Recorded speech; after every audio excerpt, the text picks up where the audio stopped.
Bem, sobre a decisão da Petrobras, a gente volta a falar sobre esse assunto, que anunciou uma redução da gasolina nas refinarias. Vamos conversar agora com Pedro Rodrigues, diretor do Centro Brasileiro de Infraestrutura. Pedro, seja bem-vindo. Ótima noite a você. Boa noite, Lívia. Boa noite, Vitor. Um prazer estar aqui com vocês. Bem, anunciamos agora há pouco, falamos sobre essa notícia da redução de 20 centavos na gasolina nas refinarias.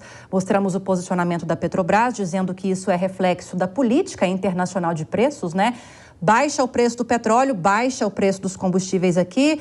Falamos também da redução do preço do etanol, dos biocombustíveis, com a promulgação de uma PEC recentemente e que pode, segundo o Ministério de Minas e Energia, reduzir nas bombas o preço do etanol em cerca de 19 centavos. Todos esses movimentos que a gente está acompanhando, de que forma, em que dimensões podem realmente, tirando essa previsão do Ministério de Minas e Energia, chegar para o bolso do consumidor nas bombas, especialmente da gasolina? Olha, Lívia, eu acho que as medidas elas estão sendo tomadas, né? A gente pode falar até que estão sendo tomadas de forma um pouco tardia, mas o fato é que elas estão sendo tomadas. A gente teve aí a redução da alíquota de ICMS, a gente teve essa PEC botando o etanol, né, mantendo a competitividade do etanol, que vai fazer o preço baixar nas bombas. Agora, a redução da Petrobras, ela, como você colocou, está mostrando que a empresa tem seguido a sua política de preços. E essa medida de redução não foi culpa do presidente ou qualquer intervenção. Na verdade, o mercado internacional de petróleo, os preços vêm caindo, principalmente em razão da recessão que a economia americana está com risco de sofrer e, consequentemente, a economia global. A guerra da Rússia e da Ucrânia não terminou, mas o medo da recessão é que tem feito o preço do barril do petróleo diminuir no mercado internacional e a Petrobras mantendo a política de preços, diminuindo também o preço aqui no Brasil. E olhando para o futuro, Pedro, qual a análise que você faz, observando o cenário atual? A tendência é que essa queda no mercado internacional continue, e aí com isso continuem a cair os preços também aqui no Brasil? Qual que é o movimento que a gente vê? Olha, Vitor, sem dúvida, eu acho que agora o que está movendo o mercado internacional de petróleo, além da guerra entre a Rússia e a Ucrânia, que ainda está fazendo pressão no preço para cima, é sim esse risco de recessão. Quando a gente tem uma recessão na economia, consequentemente, a gente tem uma redução de demanda pelos combustíveis fósseis, o petróleo é um deles. Com essa demanda reduzida, a gente tem excesso de oferta e a consequência disso é uma redução de preços. Então, a curva de longo prazo do preço do petróleo ela é para baixo. A gente pode ver aí preços de petróleo negociados abaixo de $100, né, se essa recessão se confirmar e, principalmente, se a guerra entre a Rússia e a Ucrânia tiver um fim. Então, acho que se a Petrobras continuar seguindo essa política de preços, a política de preço é aquela história, né? Não há mal que nunca se acabe, nem bem que dure para sempre. Sempre que o preço do petróleo subir e a gente segue a paridade internacional, o preço sobe. Mas a recíproca também é verdadeira, né? A Petrobras tem mostrado exatamente isso, não como foi feito em outros governos no passado, em que o preço caiu e o preço não era repassado. Nesse caso aqui, a gente está positiva essa diminuição, que mostra que a empresa tem seguido a paridade de preços internacionais, que é o que deve ser feito. Agora, Pedro, além dessa paridade internacional de preços que vai atrelar o nosso combustível aos preços internacionais do petróleo, o dólar também influencia no preço do combustível aqui no país. E a gente está acompanhando todos os dias, o dólar vem se valorizando nessas últimas semanas. Quer dizer que a gente não vai ter uma redução tão significativa, apesar da redução de 20 centavos nas refinarias anunciada pela Petrobras? Exatamente isso, Lívia. O preço do combustível no Brasil ele é uma composição de um número de variáveis. Dentre elas, as mais importantes é o preço do barril do petróleo e o câmbio, como você colocou.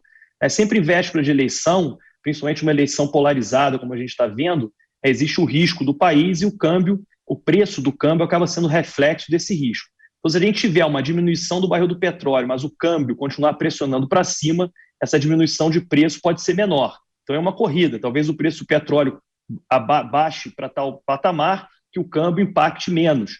Mas sempre o câmbio é, sim, um fator de impacto para o preço dos combustíveis aqui no Brasil. Pedro, a pergunta agora é do nosso comentarista Alfredo Scaff. Pedro, boa noite. Eu gostaria de saber de você o seguinte: você acha que a Petrobras, nas últimas gestões, não vinha com essa política de justamente fazer essa composição a favor do país? Você acabou de dizer, ela não repassava os preços ao consumidor para menos, quando essa conjuntura de câmbio e preço do barril acabavam caindo, né? Então, você transfere esse crédito à nova presidência da Petrobras e você vê que daqui para frente isso pode melhorar, obviamente, entre aspas, uma função mais social da Petrobras, independente dela ser uma empresa de capital aberto e, obviamente, almejar os lucros? Olha, Alfredo, na verdade, quando eu disse que a política não era repassada, isso se deu muito nos governos do PT, né? Em 2016, essa política foi modificada e os preços começaram a seguir parâmetros do mercado internacional, não levando prejuízo, né, desse represamento de preços, dessa artificialidade de preços para dentro do balanço da Petrobras. Então, eu não acredito só a essa gestão de agora. Eu acho que essa política já vem sendo feita desde 2016 e, apesar de muitos falarem que o governo sempre tenta intervir ou vai intervir de alguma forma, o fato é que o governo nunca interviu e continua sem intervir, dado que a gente está vendo esse movimento. Quando os preços caem, a Petrobras também reduz os preços. Então, acho que essa política ela já veio sendo seguida desde 2016, diferente do que foi feito antes de 2016. Constantino. Pedro, boa noite. Eu queria uma avaliação sua em relação à política energética de muitos países do Ocidente. O ex-presidente Trump alertou, por exemplo, a Alemanha em relação ao perigo de dependência do gás russo, do óleo russo. Muita gente, desde o século XIX, quando foi prospectado na Pensilvânia, o primeiro poço de petróleo, já fala que tem 20 anos de vida útil aí o petróleo, combustível fóssil, e fica pleiteando energias limpas e tudo mais. Você acha que foi um erro do Ocidente, essa política energética mais eivada de ideologia e talvez menos realista? Olha, Constantino, boa noite. Primeiro, eu acho que, exatamente como você colocou, eu acho que foi uma política equivocada. Eu acho que o Ocidente começou a olhar muito para a transição energética e acelerou essa transição de uma forma, principalmente países como a Alemanha, né, e países da Europa, que acabaram colocando essas nações dependentes de um produto, né, do gás natural russo, no caso, quando a gente teve esse problema geopolítico, é o que a gente está vendo que está acontecendo. Tem uma frase do Sheikh Yamani, que era um sheikh saudita, dizer que a idade da pedra não acabou por falta de pedra. E a era do petróleo não vai acabar por falta de petróleo. Então, acho que o mundo agora está colocando um pouquinho o pé no freio e olhando de forma mais responsável as políticas energéticas, pensando mais na segurança energética e menos na velocidade de transição. A transição energética é uma realidade. Agora, tecnologias precisam ser desenvolvidas e a gente precisa olhar essa transição com um olhar mais racional e menos ideológico, como você colocou. Pois bem, acabamos de falar com Pedro Rodrigues, diretor do Centro Brasileiro de Infraestrutura. Pedro, obrigada pela entrevista. Ótima noite. Obrigado, foi um prazer. Boa noite a todos.